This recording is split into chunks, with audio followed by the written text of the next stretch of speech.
I mean, can you even remember when you became the great pretender? Or even the minor pretender, as the case may be. We all learn to pretend because we live in a world of pretentiousness. And pretenders rule here. Zombies with no feelings, no care. You know, that basically they wear starched underwear, really mean and torturous things that hurt them in sensitive places. And so they're quite grouchy and mean because of that, you know. Every now and then they become an Adolf Hitler or a Joe Stalin or a Attila the Hun or somebody like that just wants to kill everyone and rule over the rest of them like they were idiots or something, you know. Well, darlings, we can't be letting people run around with that kind of underwear or that kind of attitude. That's why in my hippie generation, old Grandpa Coyote's hippie generation, we gave up the idea of underwear. We understand the beauty of letting it hang loose and free, and a little wind gets you in the chest, a little wind gets you in the knee. It's all beauty and spectacular, don't you see? And it all suggests us back to our true reality. And we have to let go of that grouchiness, that starchiness, that uptightness that went with it. That our forefathers, our ancestrals had held for so long, the shit that makes war so casually easy to happen, you know, and cruelty to become the accepted order of the day. Who in the hell surrendered to cruelty, and where in the hell did it happen? And let's undo that shit, man. You see, that's why you have to pretend. You have to pretend it doesn't hurt when it hurts you to the core. You have to pretend to go along with shit you never would go along with if you were living in your heart. You have to give up your heart in order to get along here, in other words. And you have to become educated in the ways of the world, one way or the other, whether you get that education on the streets, the backwoods, or in some highbrow Ivy League university. It don't matter. You're going to get it. And that education is going to be something you didn't see coming. Because you got it first when you were a kid. You got to understand, man, you know, everybody here has led, everybody has led a somewhat tormented life. Some just worse than others. Some just bore them up quietly and managed to find the joy in them. Everybody got through them somehow, even when it killed you, now didn't you? You're still alive and intact in some form or another, in some dimensional way, eh? See, the energy of your life never stops. It goes on forever. Because the person that creates you is forever too. And the person we created of ourselves as an aspect of the larger person. Personality, that which is separated away, a little division. No, it's not separated anymore than our molecules are. You know, or the molecules of the air and the earth. They're not separate. They work together in divine harmony for the betterment of all. You know, when science will let it go and let them, you know. We got the science of the heart going on. Life lived in a uniformity. A real creation. A creation you can feel. That's the deal. And that's what makes it real. But that's also what scares people away. See, we've been taught through the pretentiousness not to feel here. And when we do feel, to question that feeling greatly. And don't let it lead us by the nose, man. The heart is untrustworthy. Oh, bullshit. The programmed mind is untrustworthy, and all the compulsions and imaginations it whips up, hell yeah. Because it doesn't know the answer. It only knows the question. But see, there is no question in the heart, so there is no answer. It just resolves because love is in everything.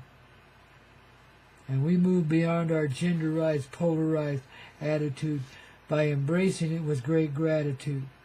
Embracing the great lessons we've learned there in our separation. Time for an end to the torturous pain that humanity has labored under for so long. Therefore it dissolves, it resolves, because a few hearts here could handle it. For the many, which were the many handling it for the few. You see how it works? We're in it together, me and you and all the rest of us too, man.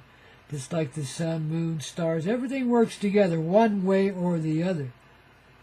But we're stepping out from under that illusion, that moon-like illusion that says there's a limit to that love. I mean, it's Christmas, it's Hanukkah, it's New Year's, it's solstice, It's the return of the 13th moon. I mean, and a lot of other elemental ways that's represented well in this 3D, the great change, I mean, that's upon us and within us and happening now in this reality. Just watch out your window and you will see the window of your heart, which is what, the third eye? Well, that's part of it, yeah. Not just that. It's the full presence of loving feelings inside of yourself, if you can stand it. That's something that's in the air, and it's been there for years now. I mean, it's been there all along, of course, but in more visible presence for years and years now. But just little by little, we've been getting used to it, to where we can maybe start to accept a little of it now, even though we unleashed it right along with our underwear back there in the day in the 60s and the 70s, and got loose and happy and crazy for a while, and started to taste freedom. So the hood powers that be whooped up some pretty awful diseases to put a stop to that shit, didn't they? But guess what? You can't stop that kind of expansive freedom. Once we've tasted it, we know it's there. And there is no end or no fear that can conquer that, let alone any illness, a manufactured one or otherwise, you know. Stephen King, you remember him, this sicko author that came up with so many creepily crazy novels, you know, and everybody was so fascinated with him in the 80s and so forth. Well, he wrote this big long book called The Stand, you know. And in a metaphorical sense, it's already happened. But, you know, the unleashing of the viruses, instead of killing off humanity, just made us stronger. You know, it made us more like the coyotes. We start to thrive in adversity, man. Same way we do under these chemtrails and the excessive irradiation unleashed by, you know, unnatural disasters in this reality, let alone the ones they want to turn loose in a nuclear sort of way with bombs and shit. They're crazier than hell, man, all of them. You know, you couldn't spin into a handbasket and have any substance left if that was them. This is us, see, but we're not like that. We had a taste of that shit, and we're never going there again, ever. The experience of one presence inside of a nuclear explosion in this reality in the 40s was enough to end the whole damn shebang of it right there. Just taking a little time to change it, that's all, because you have to kind of get used to the changes. Once you've tasted death, it's hard to believe in life, huh? And you start to fear the death that's upon you all the time. And in so doing, you create the death. But it's a death that brings you back to life. Not one that imprisons you in the ground forever, you know. But one that sets you free in the heart to be a multi-dimensional expression and no longer limited to just the 3D. And therefore,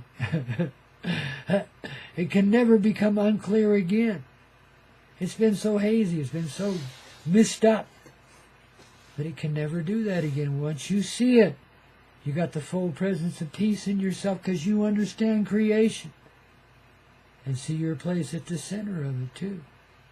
Not as some kind of egocentric dictator, no, but as the tater that's put down a deep root and a large flower. It goes way up into the atmosphere and includes all of creation with it. You see what I mean? It's not so convoluted to see that we are connected with every spectacle and molecule of energy that lives here. And well beyond it too, because we only see a minor part of it. You got to remember, our world is like lived on a flattened projection screen. That's why some people think it's a flat earth. Hell, everything's round, you dummy. But that's why you think it's flat, because it seems that way. It lacks the full presence of dimensionality, see? So it seems flat and lifeless. Zombies rule here, man. Lifeless people with no feelings. But the more you allow your feeling to come true, the more the reality around you comes true and proves itself to you, too. So you don't have to be afraid of anything. It's coyote medicine, babies. We've had years and years, in fact, generations of it, but it's been special since the 40s, man. Since that one life sacrificed itself in love to the reality of an unclear presence that became very clear in this day, dear. See, everything goes round in these little steps. We call them cycles and seasons, but now it's steps. And there's no real season to it any longer. We're moving beyond seasons. So there'll be nothing predictable about it. It just goes the way it wants to go, the same way a river flows where it wants to go. The one thing that you're certain of is it all comes back to the ocean. Yes, it does, and recreates itself and launches itself as a new round of weather which brings rivers and streams into being, and it refreshes the ocean and all the life with it, see? The ocean is our emotion. You kill that, you killed everything, because you killed the feeling heart. That's why they hate the ocean. That's why they keep spilling shit into it and hoping they can kill it. In a subconscious sort of way. That's the operation. Well, some people do this in full consciousness, in a way. Yet no one is that hateful, and no one's underwear itches that bad, for real. You see what I mean, Jelly Bean? It's all about softening up and letting go of all the judgments we've held on one another. But especially the pretense. To recognize, yeah, we have been phonier than a $3 bill, and we've drawn a lot of that phoniness to us. Why? Why? Because that's the world around us. I mean, again, it lacks dimension, it lacks depth, it doesn't have the grit that we need, so we have to go out and create that grit to live it, something to feel. So the feelings and the things we do to get them get kind of exaggerated here. And people call that good or evil because they're exaggerated, see? It's polarity. It's stretching things a bit too far. But how else are we going to know not to if we haven't done it already, see? So we did it in 3D where we couldn't hurt too much. Oh, we could have caved it all in, sure, but we didn't. We're a heart. We're a steady heart. Nothing can stop creation. Nothing can stop love, because love is what we're made out of, you see? It's a very real thing, okay? That's the deal that you feel here on this merry day after Christmas, ho, ho, ho, and it's a holiday anyway, here in the USA and Canada, and down there in Mexico too. I bet Guadalajara is just partying their asses off today and their hangovers, right? Well, maybe not, but anyway, we're seeing through all the illusions, aren't we, dear? Even countries and nations and cultures are going to fall by the wayside, especially that shit. Because that's the way they divided us, along with the crazy language and the programming that went with it. How stupid could we be to give up the language of the heart? Yet, having not gone there, well, who knows what we might have done. So we've done it in this harmless sort of way, relatively, as far as creation goes in a soul presence, a multi-dimensional way. And now we're bringing it back to life inside of each every one of us. Because that's what we're here to be and change. When we got our experience here, we got the full presence of it, the full education of it. Now we get the feeling of it and get on with the dealing with it. And get beyond of it, you know, we re-genderize ourselves as the one heart in motion. And the genders just become the two sides inside of ourselves, which are one. It's a singular heart. It only seems to have two sides. It's a full presence. It's got sides all the way around it, man, every direction you want to look. And it's open, and it's full, and it's present in everything. Because that's what creation is made out of, that multi-dimensional, multi-present heart. It's available to now humanity as a full presence. Open your eyes and you'll see. Stop kidding yourself. And it don't hurt to indulge in a little Mary Jane, gateway to paradise. She helps you see. But again, you don't have to smoke it or toke it, especially if it's illegal where you are.